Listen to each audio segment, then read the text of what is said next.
ఎవరిది, అసలు ఏం జరిగింది?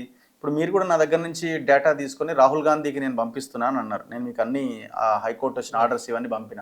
అసలు ఏం జరిగింది ఈ దాంట్లో? ఇప్పుడు ముఖ్యమంత్రి ఎవరో ఒక ఎంపీ వెళ్తుంటే అడిగిండట, ఏంది ఇది ఇంత ఘోరంగా ఎట్లా చేస్తారు మీరు అంటే, అది అధికారులు చేసింది అని ఆయన ఏదో తప్పించుకునే ప్రయత్నం చేసిండట. దాడి జరిగినప్పుడు 700 ఇండ్ల మీద పాషం యాదగిరి గారు ఇంకా ఓపీడీఆర్కి సంబంధించిన వాళ్ళు వెంటనే పొంగులేటి దగ్గరికి పోయారు.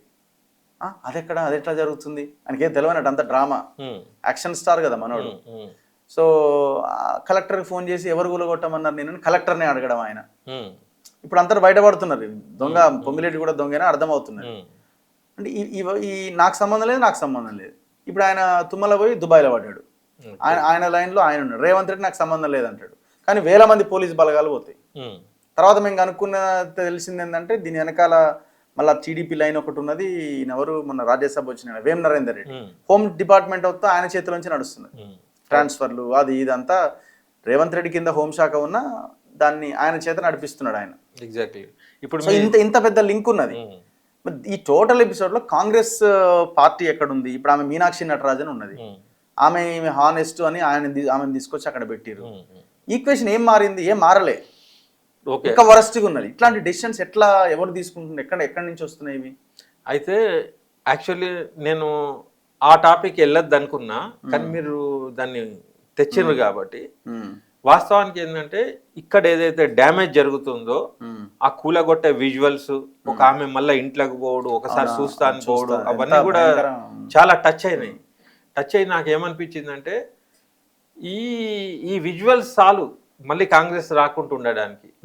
నాకు డౌట్ వచ్చింది, అంటే ఇది కుట్రపూరితంగా ఏమన్నా జరుగుతుందా, వీళ్ళ లబ్ధి కోసం ఏం జరిగినా పర్వాలేదని డిసైడ్ అయినరా అని నాకేదో డౌట్ వచ్చి, అప్పుడు మీరు ఫీల్డ్ మీద ఉన్నారు కాబట్టి నేను మిమ్మల్ని సంప్రదించి అక్కడి విజువల్స్ పంపండి నాకు లైవ్, అంటే మీడియాది కాకుండా అనగానే మీరు 10 నిమిషాలలో పంపించేసింది అన్ని. తర్వాత మీరు దాంతో పాటు ఒక 4 ఆర్డర్ కాపీలు పంపారు.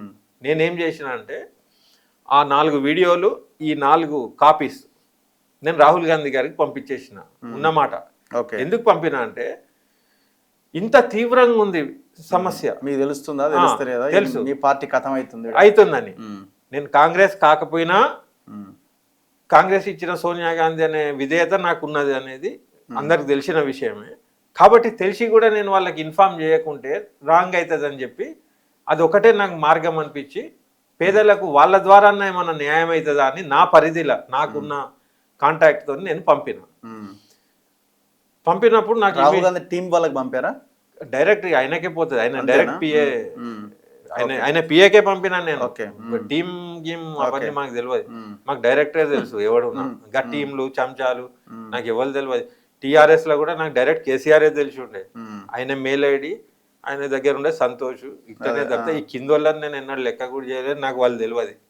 అవి నాకు రావు కూడా, అంటే నా వ్యక్తిత్వం అది. అంటే నేనేదో గ్రేట్ అని కాదు, నాకు అదంతా అవసరం లేదు, లాబింగ్ గీబింగ్ అట్లా. అయితే నేను పంపగానే ఒక గంట ఆగినాక వాళ్ళ మెసేజ్ వచ్చింది నాకు.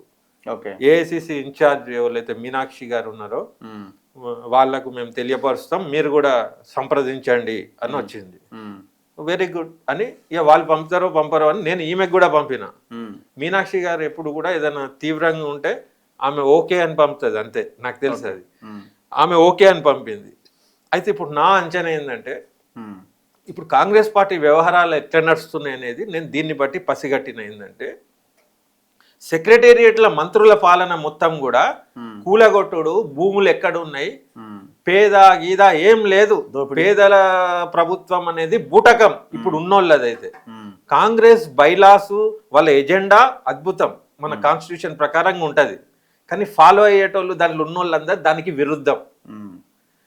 అయితే ఇప్పుడు నవీన్ యాదవ్ సీట్ కానీ మున్సిపాలిటీలలో కొన్ని గెలిచినాయి కానీ ఆల్రెడీ వ్యతిరేకత ఉన్నది పబ్లిక్లా, అయినా వీళ్ళు గెలుస్తుందంటే వేరే ఏం లేదు, వీళ్ళ దగ్గర ఒక సిస్టమ్ ఉంది, ఒక పద్ధతి ఉంది. మీనాక్షి నటరాజన్ ఆధ్వర్యంలో AICC team Gandhi Bhavan base చేసుకొని వాళ్ళు ఏదైతే కష్టపడుతుండ్రో దానివల్ల కాంగ్రెస్ ఇంతో అంతో కాపాడబడుతుంది. సెక్రటేరియట్ ఆధారంగా ఏదైతే మినిస్టర్లు ఏదైతే వ్యవహారాలు చేస్తుండ్రో అది మొత్తం విరుద్ధంగా డ్యామేజింగ్లోనే ఉన్నది. ఉమ్, సీఎం వచ్చేమన్నా మాట్లాడినా కూడా ప్రతి మాట బూమ్రాంగ్ అవుతున్నది. ఆయన తీసుకునే ప్రతి ప్రోగ్రాం అట్టర్ ఫ్లాప్ అవుతున్నది. అయితే ఆ సీఎం వ్యవహారం మొత్తం కూడా ఆయనది వేరే టీం ఉన్నది, ఉమ్, ఏఐసిసి వాళ్ళది వేరే టీం ఉన్నది. వీళ్ళు కాంగ్రెస్ పార్టీకి ఫుల్గా పనిచేస్తున్నారు, దాంట్లో డౌటే లేదు. రాత్రింబవళ్ళు కొందరు సిన్సియర్ వర్కర్స్ ఉన్నారు అక్కడ. వాళ్ళ ఒక్కల మీదనే కాంగ్రెస్ పార్టీ ఉనికి ఉంటుందనే భరోసా ఉన్నది తప్పితే అది లేకుండా ఉండి వీళ్ళ మీద ఉండుంటే ఈ పార్టీకి కథమైపోవు, పబ్లిక్లోనే రెవల్యూషన్ వచ్చేది అనేది నా అభిప్రాయం.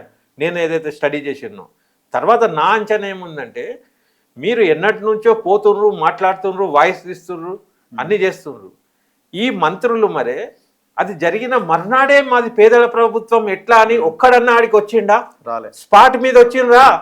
ఇక్కడ కూర్చొని ప్రెస్ మీట్ కాదు, అక్కడ పోయినరా మీరు? బట్టి విక్రమార్క అయితే 15 రోజుల తర్వాత ప్రెస్ మీట్లో వచ్చి కూర్చుండు, అంతవరదా కనబడలే. ఆయన పెళ్లి హడావుడిలో ఉన్నాడు కదా, ఆయన ఎంత ఆర్భాటం. పేద ప్రజలు ఒక్కడు కనబడలేదు దాంట్లో.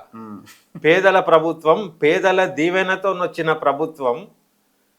పేదలు ఏడున్నాడు నీ పెళ్లిలా? ఇప్పుడు చూడు, నేను ఒకటి చెప్తాను. మాది హుస్నాబాద్, మాది ఊరు. మా ఇండ్లల్లో పెళ్ళైనప్పుడు మేకలు కోస్తాం, పెద్ద దావత్ చేస్తాం, దాంట్లో డౌటే లేదు. కానీ ఊర్లో ఒక్కరిని కూడా వదలకుండా, మేము రాజకీయం నాయకులం కాదు, కానీ ఊరు అనే సెంటిమెంట్తో ఎట్లుంటుంది అంటే మొత్తం ఊరికే ఆహ్వానం ఉంటుంది. దాంట్లో ధనికుడు పేదోడు ఇట్లేం ఉండదు. మీరైతే వాళ్ళ ఓట్లతో వచ్చిన వాళ్ళు కదా. పేదోనికి నువ్వు దావత్ ఇచ్చినావా? నీ ప్రగతి భవన్లో నువ్వు పైసలున్నోళ్ళ అందరినీ ఇట్లా ఇట్లా అని అసలు నీ పుట్టు పూర్వోత్తరాలు నీ తాతల కాడ నుంచి నువ్వు అట్లనే బతికినవా? ఇవాళ నువ్వు నీ అంగు ఆర్భాటాలు చూపిస్తున్నావు. అదే టైంలో అక్కడ పేదలు ఎవరైతే మీకు ఓట్లు వేసిండ్రో వాళ్ళు ఇల్లు లేకుండా రోడ్ల మీద వచ్చిండ్రు. అంటే దీనికి దానికి బేరీజ్ చేస్తే మీరేడ పేదల మనుషులు? మీరు పేదలను బుక్కెడు బువ్వ మీరు పెట్టలే. ఇప్పుడు ఏఐసిసి రేవంత్ టీం రెండు వేరు వేరు అన్నట్టుగా మీరు చెప్తున్నారు. అవును, కానీ మరి ఈయన చెప్పిందే నడుస్తుంది కదా మొత్తం వ్యవహారం. యాక్షన్ లోకైనా దిగొచ్చు కదా, అదే ఏఐసిసి టీం అదే కాంగ్రెస్, ఏం జరుగుతుందా ఏంటి అనే రివ్యూలు పెట్టొచ్చు కదా. మరి ఆ ప్రయత్నం ఏం జరుగుతలేదు కదా. అక్కడ నాకు అర్థమైంది కదా. ఇప్పుడు నేను చెప్పే వరకు వాళ్ళకి తెలియలే.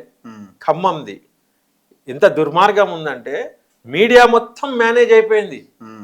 ఇప్పుడు మీ ఛానల్ ఇచ్చిన కవరేజ్ మిగతా మీడియా ఇస్తే బ్లాస్ట్ అయ్యేది కదా. సెంట్రల్ మీడియా, నేషనల్ మీడియాలో వచ్చిందా ఇది? ఇంత ఘోరమైన సంఘటన జరిగింది. ఇంత పెద్ద రాజ్యాంగంలో ఉన్న ఈ దేశంలో ఒక ఊర్లో పేదలను రోడ్డు మీద ఈడ్చేసి భూదాన్ భూములు, వాళ్ళ అయ్య భూములు కావవి, వాళ్ళ భూములు, వాళ్ళకి దానం ఇచ్చిన భూములకెళ్ళి వాళ్ళను తీసి ఆడ పడేసినప్పుడు ప్రపంచం కదిలే అంశం అది. మీడియా ద్వారా కవర్ చేసుకున్నారు. అట్లనే వాళ్ళకు భాష రాదు, వీళ్ళు పోకుండా ఆపుతారు. మరి నేను చెప్తేనే ఎందుకు తెలవాలి? వాళ్ళు మొదలే చలించాలి కదా వాళ్ళు. అంటే ఇంత పకడ్బందీతో నడుస్తుంది. కాబట్టి తర్వాత ఏంటంటే 100% దాంట్లో డౌటే లేదు, ఆర్థిక సదుపాయాలు అవి ఇవి కూడా ఉండుంటాయి. ఉన్నా కూడా కదా ఇక్కడి నుంచి ఆయన డబ్బులు ఏదో మొత్తాన్ని మొబిలైజేషన్ అనే డౌట్ కూడా వస్తుంది కదా. ఇప్పుడు నేను